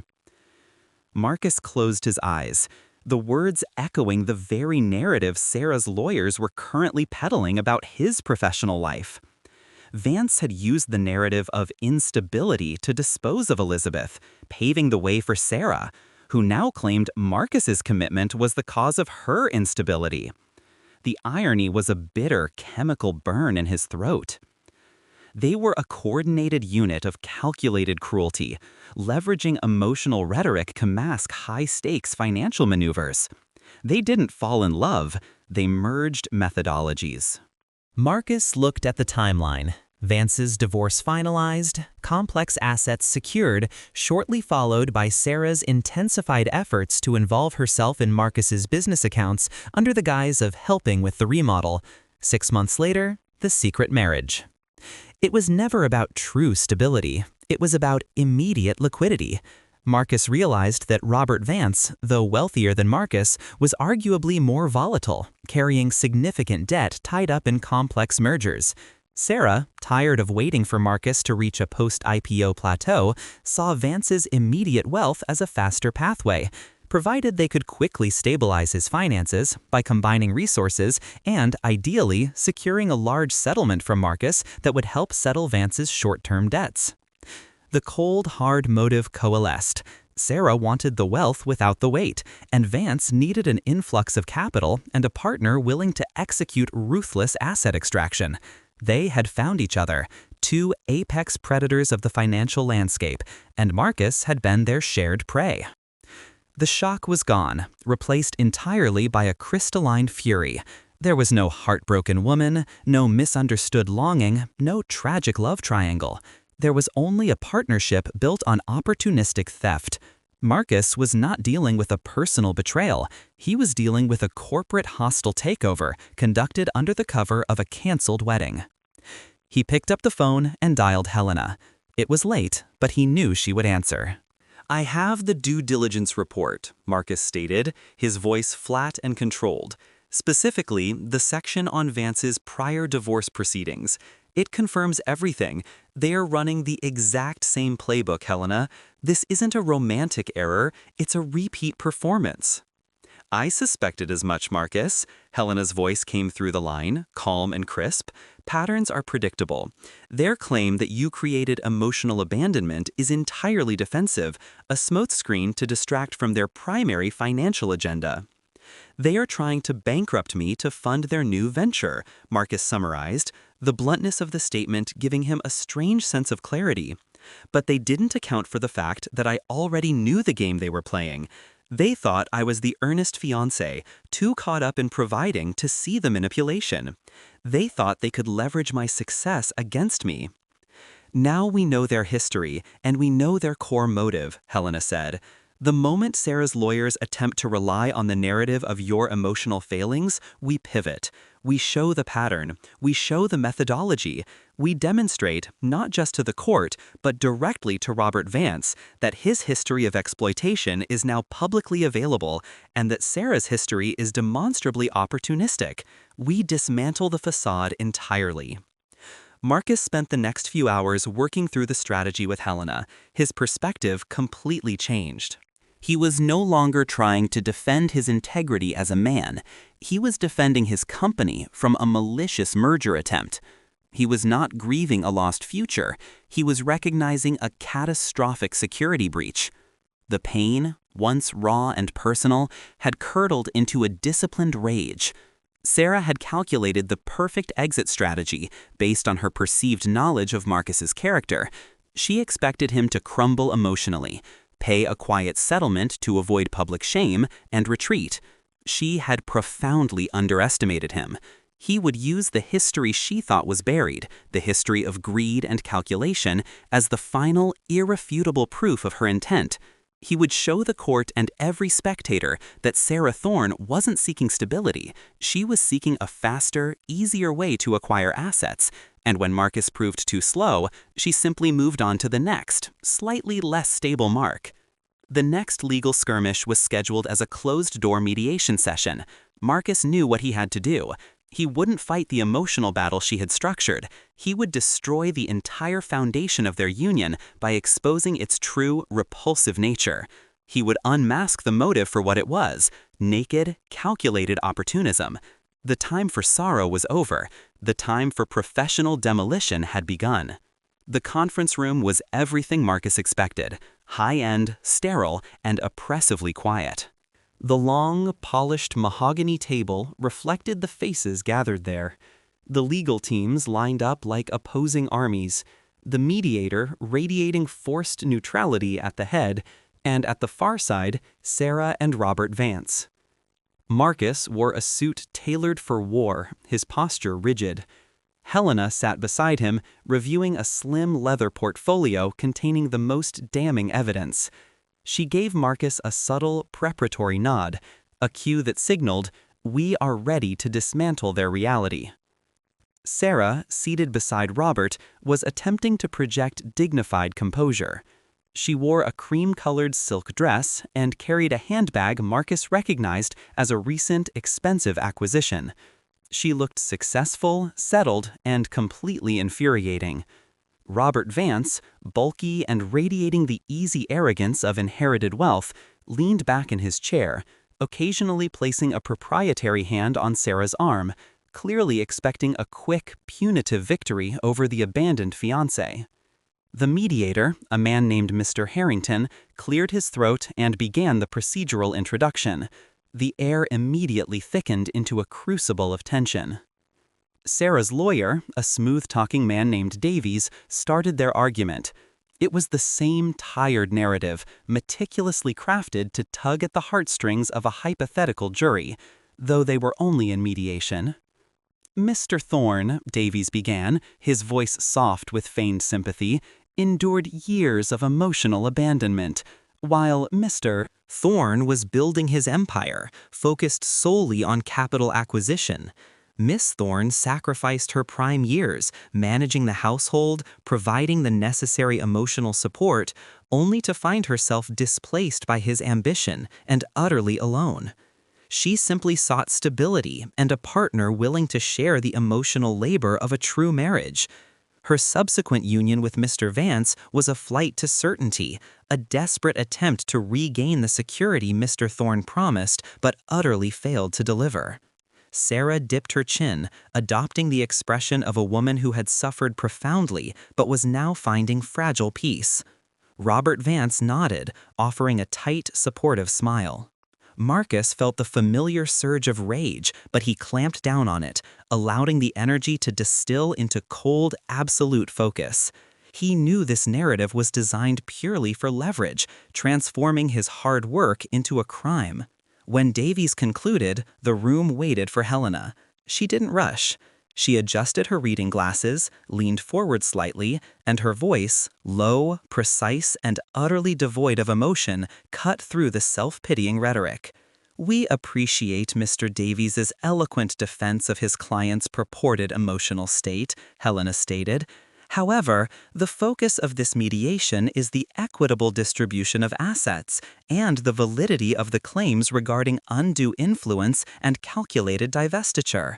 We submit that Miss Thorne's actions, both during the final year of her engagement to Marcus Thorne and immediately following her calculated move to Mr. Vance, are not indicative of a woman seeking emotional stability, but rather one executing a highly sophisticated financial maneuver."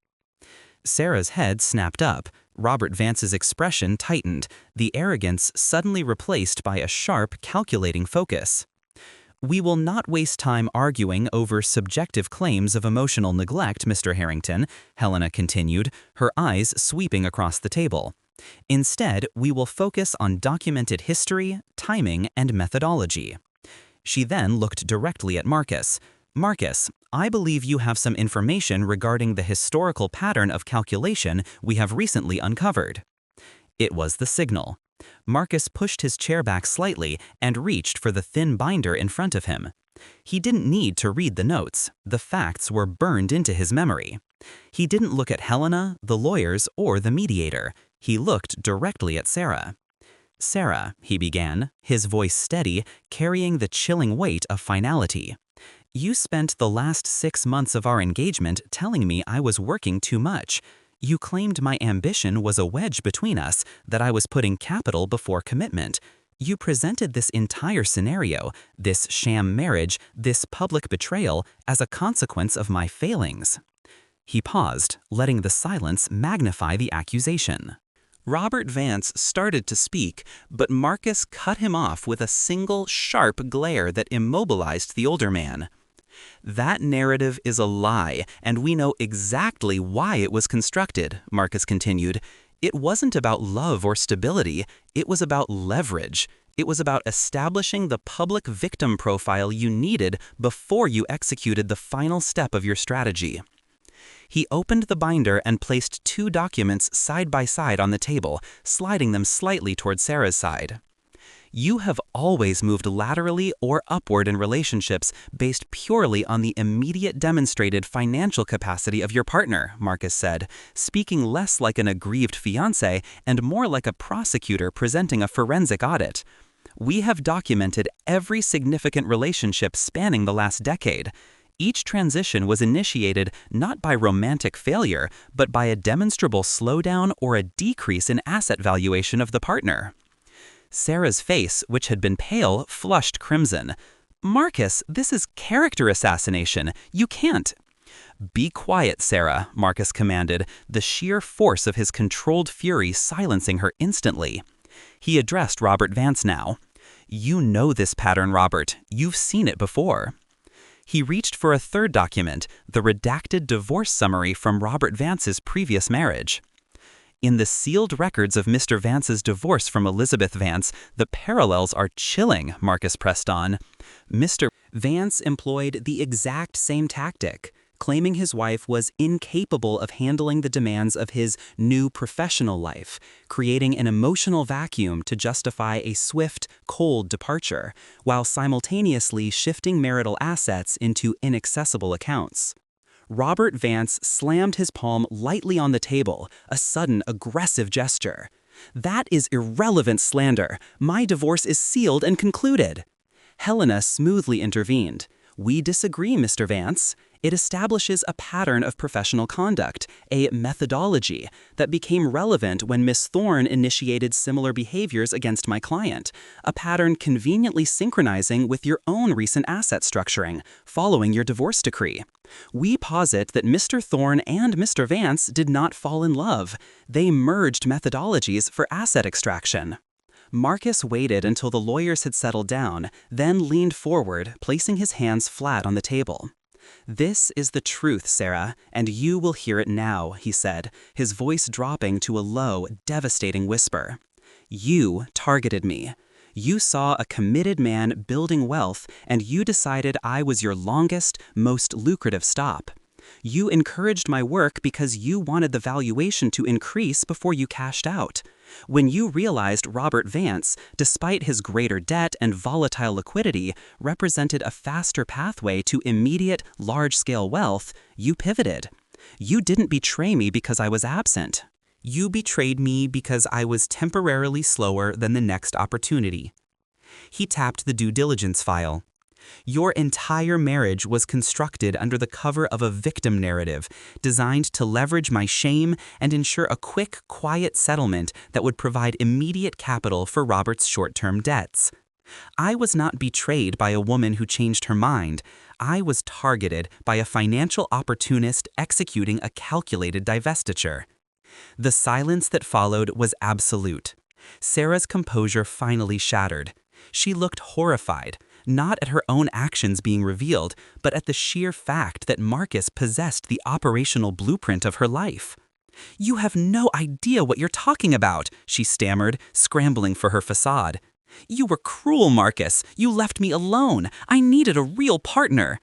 "You needed a cash injection, Sarah," Marcus corrected her, his tone flat and unyielding. "And you found a man who needed an accomplice. I mourn the time I wasted trying to build a future with a phantom, but I refuse to mourn the loss of you. Because the Sarah I was engaged to never existed. She was a calculated performance." He looked at Robert Vance, who was staring fixedly at the divorce documents, his face a mask of sudden, cold anger. Not at Marcus, but at Sarah, who had clearly failed to prevent the exposure of their joint history. "Mr. Vance," Marcus concluded, speaking to the other man with surgical precision, "you thought you were marrying a victim who would quickly net a massive settlement from a grieving, ashamed fiancé. You have instead married a woman whose history of professional opportunism is now documented, scrutinized, and ready for public submission. I will not pay a penny to fund the latest iteration of your calculated enterprise. Marcus stood up slowly, the movement commanding the room's attention. He didn't wait for the mediator to resume control or for the lawyers to object. The confrontation was not for the legal record, it was for the psychological record. Helena gathered her documents, a ghost of satisfaction flickering in her eyes. "We have nothing further to mediate today," Marcus said, addressing Mr. Harrington. "They may proceed with whatever frivolous claims they wish, but they should know this. Every step they take will be countered with the history of calculation we have revealed today. Their entire strategy, the very foundation of their union, has been exposed. We will see you in court." Marcus turned and walked toward the door, Helena close behind. He didn't spare Sarah or Robert another glance. As the door clicked shut behind them, Marcus felt a seismic shift within him. The acute, tearing pain of romantic loss was gone, replaced by a searing, exhilarating clarity. He hadn't just stood up for himself, he had violently torn the mask off the betrayal, exposing the ugly, mechanical gears beneath. Sarah had expected emotional collapse. She had received professional demolition. He walked down the marble hallway, the sounds of the frantic, agitated arguments erupting behind the closed mediation door echoing faintly. He had won the first, most crucial battle. He had reclaimed his dignity, not by proving his love, but by proving her calculated financial treachery.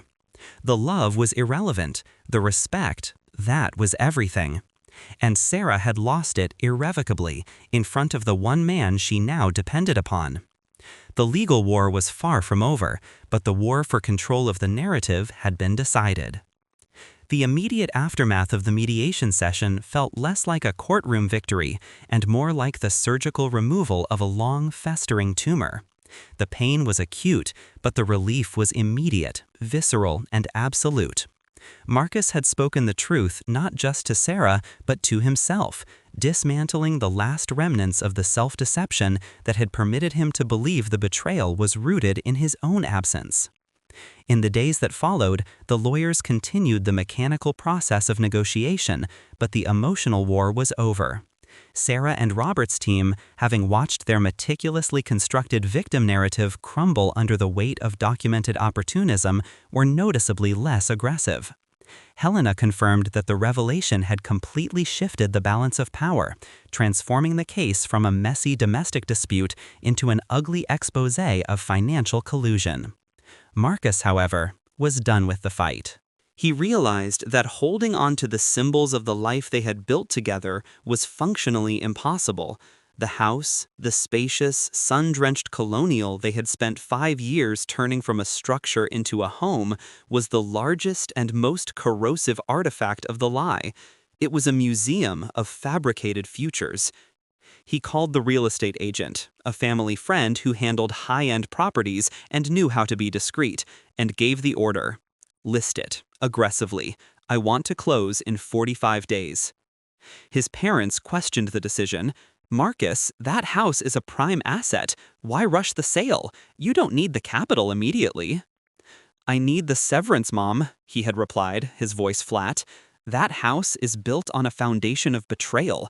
I cannot start over until it is gone. I don't care about the final price. I care about the exit date." The final walkthrough was the most difficult hour of the entire process, heavier even than the night he found the damning wedding receipt. He didn't go to pack or clean. The professional movers had already cleared out his things, and Sarah's remaining boxes were marked for immediate storage. He went to say goodbye to a ghost. He stood in the massive, gourmet kitchen where they had spent endless Saturday mornings planning trips and debating granite countertops. He walked into the prospective nursery, now just a brightly lit, empty room, where he had imagined measuring a child's height against the doorframe. He realized, with stunning clarity, that the agony he felt was not the loss of Sarah, but the brutal, arithmetic loss of the time he had invested in the shared dream. He sat on the polished hardwood floor of the master bedroom, the space smelling faintly of drywall and abandonment. This was where he had pledged his devotion, where he had planned his life's retirement. It was all a mirage, a cruel, beautiful performance designed to extract maximum value. He didn't cry. The capacity for tears seemed to have been burned out of him, replaced by a cold, functional mechanism of survival. He simply breathed in the silence, allowed the memories to crash over him, not just the bad ones, but the deceivingly good ones. And then he rose.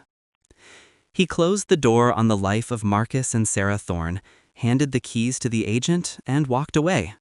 He never looked back at the house that had demanded 5 years of his loyalty and delivered a lifetime of lessons. The sale went through quickly, precisely on his aggressive schedule. He moved into a minimalist, high-rise apartment in the financial district, all sharp lines, glass, and steel. It was intentionally sterile, a space built for one occupant focused solely on efficiency and control. There were no decorative accents, no room for domestic clutter, and certainly no ghosts. It was a bunker for rebuilding. The physical act of divestment allowed Marcus to focus entirely on the intellectual and professional recentering required to survive. He threw himself into his work with a renewed intensity, but the drive had changed. It was no longer about providing a lavish security blanket for a wife. It was about establishing impregnable barriers around himself. He scrutinized every business dealing he had shared even peripherally with Robert Vance, using his detailed, organized mind to eliminate any potential foothold the man might leverage. He restructured his own company's operational hierarchy, closed out unnecessary partnerships, and ruthlessly cut any professional expense that didn't provide clear, immediate returns. His colleagues, who had initially offered pity and hushed condolences, began to notice a transformation. The Marcus who emerged from the betrayal was colder, perhaps, but impossibly sharp. He operated with a singularity of purpose that commanded respect, silencing the inevitable whispers of public gossip. When asked about Sarah, his reply was brief, professional, and devastatingly final. "The matter has been legally settled. I wish her and Mr. Vance health and success." He gave no details, allowing his own composure to serve as the narrative. But the work only filled the daytime hours. The nights were a different, terrifying landscape. For years, the rhythm of his life had been a duet. Come home, check on Sarah, discuss the day, share a meal, plan the weekend. Now, the quiet was profound. The silence of the empty apartment became a physical presence, pressing in on him, forcing him to confront the acute loneliness. Loneliness was not the same as sadness. It was the brutal absence of expectation. He tried to fill the void. He read, he ran on the treadmill until his muscles burned, he took late-night calls from Europe. But eventually, the clock would hit midnight, and he would be forced to sit alone, looking out at the glittering, indifferent city lights, wrestling with the sheer weight of what he had lost. It was during one such night, 6 weeks after moving, staring at the empty expanse of the dining room where he was supposed to have hosted his family for holidays, that he hit the emotional bedrock of radical acceptance. He was not going to get the life he planned. Not with Sarah, not in that house, not with that future. The clean slate he now possessed had been purchased at an agonizing cost, but it was clean. He stopped trying to reconstruct what went wrong. He stopped analyzing Sarah's psychology. He stopped dwelling on Robert Vance's predatory moves. Those were external factors, the weather that had ruined his crop. His focus shifted entirely inward. What did Marcus Thorne, unattached, wounded, and fiercely independent, want now? The answer was simple. He wanted peace, privacy, and control. He began to view the betrayal not as a tragedy, but as a necessary, brutal mechanism that had forced him to see the truth about his own vulnerability. He had allowed his love and ambition to create a blind spot large enough for an opportunistic viper to nest. That weakness was now cauterized. He started dating again, not seriously, but deliberately. He met women who were successful, grounded, and demanding. He didn't seek companionship. He sought polite, casual interaction that reminded him of the world outside his self-made bunker. The difference now was the titanium barrier he maintained around his emotional core. He was open, but he was no longer trusting. He offered facts about his life, never vulnerabilities. One evening, Helena called him, catching him as he was preparing a simple dinner for himself. "The discovery phase is wrapping up, Marcus," she said, her voice crisp. "They are fighting tooth and nail over the division of the premarital assets, trying to maximize Sarah's claim based on cohabitation, but we have held firm. The pattern of deception we established means any claim that relies on Sarah's good faith is dead on arrival." "And the house?" Marcus asked. "The sale proceeds are in escrow, divided as we agreed. You recovered almost entirely what you put in prior to the engagement. Frankly, considering what she tried to pull, it's remarkably clean. You took the loss on the rush, but you gained the freedom." "Worth every penny," Marcus confirmed, stirring a pot of pasta. He hung up the phone and looked around his new, sparse living area. He was not happy. Happiness felt like a distant, frivolous concept. But he was stabilized, he was solvent, and for the first time in nearly a decade, he was operating purely on his own terms. The public shame had faded, replaced by the narrative of resilience. The intense anger had been transmuted into discipline. Marcus Thorne was no longer the betrayed fiancé. He was a man who had survived a calculated assault on his future and emerged, scarred but intact, ready to rebuild his empire on ground that was entirely, unequivocally his own. He was free, and that realization, heavier than any sorrow, finally allowed him to breathe. The quiet life, though solitary, was his fierce victory. He waited now for the inevitable, slow grind of consequence that life always dealt to those who built their happiness on the suffering of others. He knew it was coming. His task was simply to stand ready. The summer cooled into a crisp, purposeful autumn, and the relentless speed of the financial district became Marcus's only anchor. 6 months had passed since the sale of the house, 7 since the betrayal. He had settled into the implacable routine of the survivor. Up before dawn, running numbers before his first coffee, meetings structured with clinical precision, and nights dedicated to solitude and self-improvement. He was successful in his discipline, but he was not yet healed. He was hardened. The final paperwork arrived from Helena's office on a Tuesday morning, delivered via secured courier to his desk, a heavy stack of documents smelling faintly of legal toner and finality. It was the formal decree of dissolution. He had expected the news. Helena had warned him that the judge was due to sign off. Yet, seeing the embossed seals and the formal terminology, judgment rendered, assets divided, claims nullified, sent a small, unexpected current through him. This was the conclusion, signed and stamped by the authority of the state. He called Helena immediately. "Walk me through the final calculation," he requested, bypassing pleasantries. "It's a resounding win, Marcus," she confirmed, her voice ringing with satisfaction. "We successfully argued that the vast majority of your assets were protected by the documentation of Sarah's pre-existing calculated intent. The judge looked extremely unfavorably upon the attempt to leverage the cohabitation period when the evidence clearly showed that she was simultaneously planning a legal marriage to a third party. The financial advantage she hoped to gain by rushing the marriage to Vance was effectively neutralized," Marcus summarized, leaning back in his leather chair, looking out at the glittering skyline. "Precisely. She and Vance gambled on swift, opaque action, hoping we couldn't untangle the threads of their collusion quickly enough. They lost. Your recovery on the equity you built prior to their scheme, despite the rush sale, is far more favorable than any settlement she could have reasonably expected. The documented treachery proved to be an unexpected, powerful asset for our defense. She didn't just lose the argument, she lost her standing." Marcus let the words settle, not in his gut, but in the cold, logical compartment of his mind.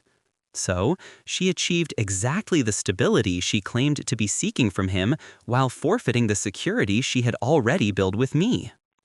A classic case of ambition over common sense, Helena stated. The legal aspect is finished, Marcus. You are unquestionably free. He thanked her, ended the call, and spent the next 20 minutes systematically shredding the excess paper copies. He was not required to feel joy or even relief. The sense of justice was purely structural. He had laid out the truth, and the mechanism of jurisprudence had confirmed it. The emotional confirmation of justice, however, came 3 weeks later, not from the law, but from the messy, corrosive nature of human relationships built on quicksand. Marcus was at a networking dinner, one of the obligatory events for his firm, a high-stakes gathering of senior executives. He found himself seated next to Richard Sloan, a high-level executive from a rival investment group. Richard had been a peripheral contact during Marcus's engagement, and he also happened to share several professional ties with Robert Vance. They spoke about market trends, interest rates, and the looming challenges in the tech sector for a solid hour before Richard leaned in conspiratorially. "You've been through the ringer, Marcus," Richard murmured, pouring himself a small glass of single malt. "I admired how cleanly you handled the separation. Took the hit, moved on. Class act." "A necessity," Marcus replied, offering nothing more. "Indeed, unlike Robert Vance, he's making a mess of things, professionally and personally. You know, you dodge a bullet when those types show their true colors later rather than sooner." Marcus kept his expression politely neutral, inviting Richard to continue without prompting.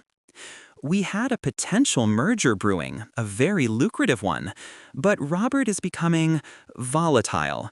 He's always been decisive, certainly, but now it's bordering on controlling. The financial pressures on him are immense, far more than anyone anticipated. Apparently, the rapid restructuring of his assets to accommodate the new marriage and to avoid the legal scrutiny your team brought to the table has left him horribly leveraged." Marcus felt a profound, still satisfaction. Helena's aggressive asset freeze and the public exposure of the betrayal had not just salvaged his own fortune, it had actively destabilized Robert's. The money they chased was real, but their attempt to consolidate it rapidly had created a weak foundation. "It's the personal side that's the real train wreck, though," Richard continued, oblivious to the history. "I heard through a mutual contact that Sarah is already miserable. The lavish lifestyle she expected isn't materializing, or rather, it's being delivered with impossible strings attached. Robert, now that he has the prestige of a younger, attractive wife, is attempting to micromanage her life entirely. Where she goes, who she speaks to, how their joint business presence is handled. She's being suffocated." Marcus remembered Sarah's core complaint during the mediation, his busyness and absence. She had traded the quiet, safe neglect of an ambitious man for the intense, possessive scrutiny of a man who needed constant control to feel stable. She had run from a vacuum and into a cage. "I heard the fights are legendary," Richard finished, shaking his head. "Loud, public, destructive. She wanted stability, right? Turns out Robert's stability requires absolute subservience, not exactly the partnership she was hoping for." "That is unfortunate," Marcus stated calmly, lifting his glass to his lips. The words felt utterly disconnected from the cold, fierce joy churning beneath his discipline. He realized in that moment that true justice was not his effort, but the inevitable collision of their ambitions. Sarah, believing she was elevating herself, had simply exchanged a comfortable, respectable life for a volatile, financially strained one with a man whose controlling nature was now amplified by his own debt and stress. She had pursued an illusion of freedom and found herself captive to a worse master. Marcus returned to his apartment late that night. He didn't look at the city lights. He looked inward, at the space that had once been filled with furious rage, and then heavy sorrow, and now, finally, with the cool clarity of vindication. The betrayal had taught him that loyalty was a fragile, precious commodity, easily weaponized by the calculating heart. But the consequence, the slow, public unraveling of Sarah and Robert's hastily constructed future, taught him that calculated deceit carried its own punitive interest rate. He stood by the window, folding the final decree into a slender metal box, the box where he kept his first business cards, his grandfather's gold cufflink, and now the proof of his final freedom. He closed the lid, sealing away the memory, the paperwork, and the pain. The story of the man Marcus Thorne, the devoted fiancé, was over. He was simply Marcus now, wealthy, precise, and utterly unattached. He had survived the explosion, absorbed the shrapnel, and emerged not intact, but reborn, fortified against the world. He was ready to live the rest of his life on his terms, unburdened by toxic loyalty, watching from the distance as karma, slow and implacable, collected its due. He knew with absolute certainty that his hard-won solitude was preferable to the bitter, corrosive partnership Sarah was now enduring. He was finally, completely free. The year had rounded on itself like a vast, purposeful wheel. It was spring again, not the hesitant spring that had followed the catastrophic discovery, but one bursting with assuredness and growth. Marcus sat in his minimalist, sun-drenched apartment high above the city, a space he had deliberately chosen for its lack of history and its abundance of light. He was fundamentally rebuilt. The betrayal, once a festering wound, had become the scar tissue necessary for exceptional strength. It was the crucible that had forged a man who understood the lethal cost of misplaced trust. He no longer felt rage. He felt a profound gratitude for the clarity that trauma had granted him. He was leading the largest acquisition his firm had seen in a decade, working with a lean, ruthlessly efficient team, and every single business and personal boundary was now set in concrete, steel, and a comprehensive non-disclosure agreement. He had fulfilled the promise he had made to himself. He was living his life on his terms. The memory of the man who had been obsessed with providing an ornate, stable future for a woman who did not exist was finally laid to rest. He had traded passive loyalty for active self-preservation, and the reward was a deep, unshakable fortitude. One Friday evening, Marcus was obligated to attend the annual spring gala benefiting a major city arts foundation, an event that mingled the titans of finance with the city's social elite. He was there to solidify a new partnership, dressed in immaculate midnight blue, professional and approachable, but radiating an untouchable precision. He was not looking for connection, only confirmation of his place in the hierarchy he had built. He was in the main ballroom, discussing quarterly earnings with a fellow analyst, when the air shifted subtly. It was a faint, almost imperceptible change in the energy of the room, like a sudden drop in barometric pressure. He looked up, not scanning, but focusing, and saw them. Sarah and Robert Vance were standing near the marble columns on the far side of the room, attempting to execute the perfect power couple tableau. It was a performance, Marcus realized instantly, and a struggling one at that. Sarah was stunning, perhaps even more extravagantly dressed than he remembered, draped in emerald silk that should have screamed success, but the confidence that used to be her armor was gone. Her eyes, constantly shifting, looked starved of ease, burdened by calculation.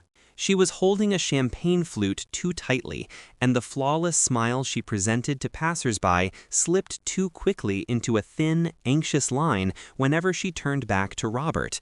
And Robert, the decisive, swift predator Marcus had last glimpsed in a tense mediation room, now looked simply exhausted. The polished edge had dulled. He was speaking into Sarah's ear with intense, bordering on possessive focus, his gestures too sharp, his grip on her elbow too firm.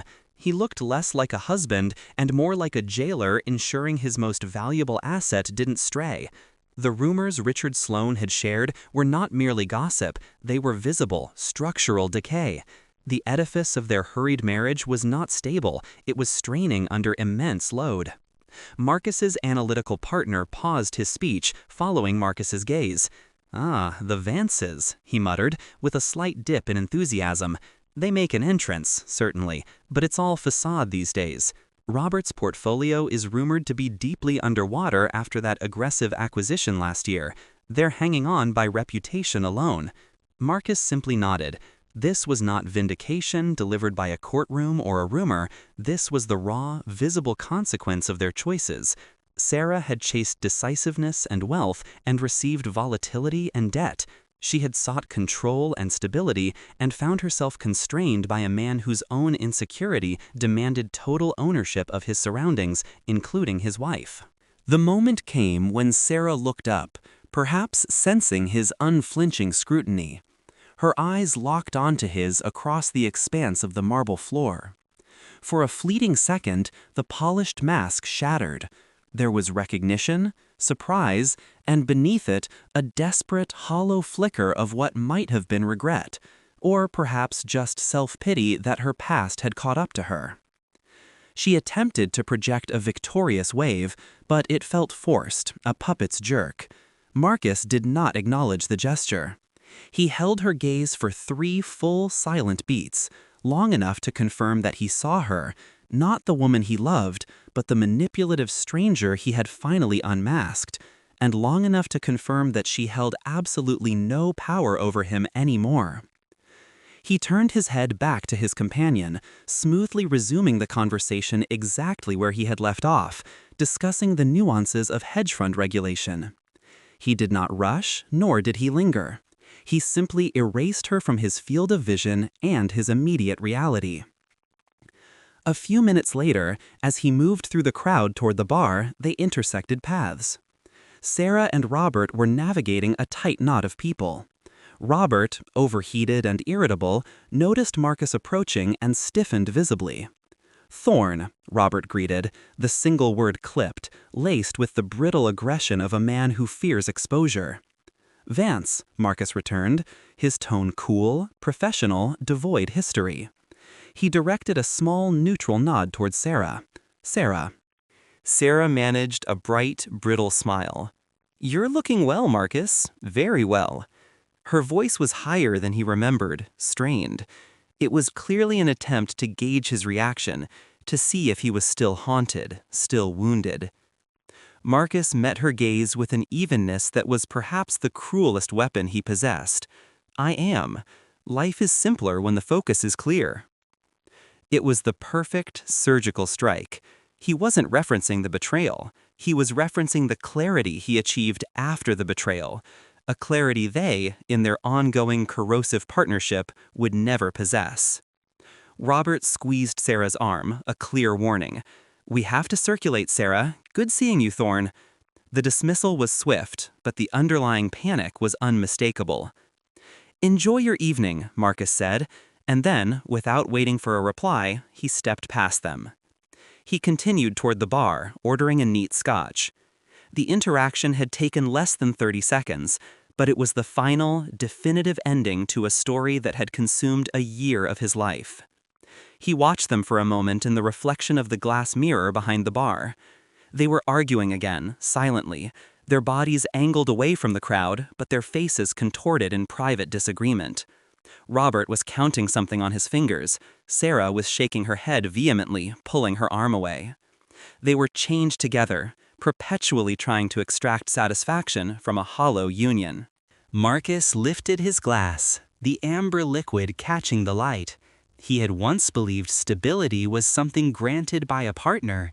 He realized now it was something cultivated within, reinforced by ironclad boundaries and unwavering self-respect. The victory was not the divorce decree, nor was it the financial ruin of Robert Vance. The victory was the realization that he was standing, completely untethered and unburdened, watching the self-inflicted prison of the people who thought they had destroyed him. He took a slow sip of the scotch, savoring the burn. The pain was gone, the fury was gone. Only Marcus remained, self-sufficient, precise, and infinitely free. He turned his back on the mirror, on the Vances, and on the past, stepping confidently back into the vital, demanding light of his new life.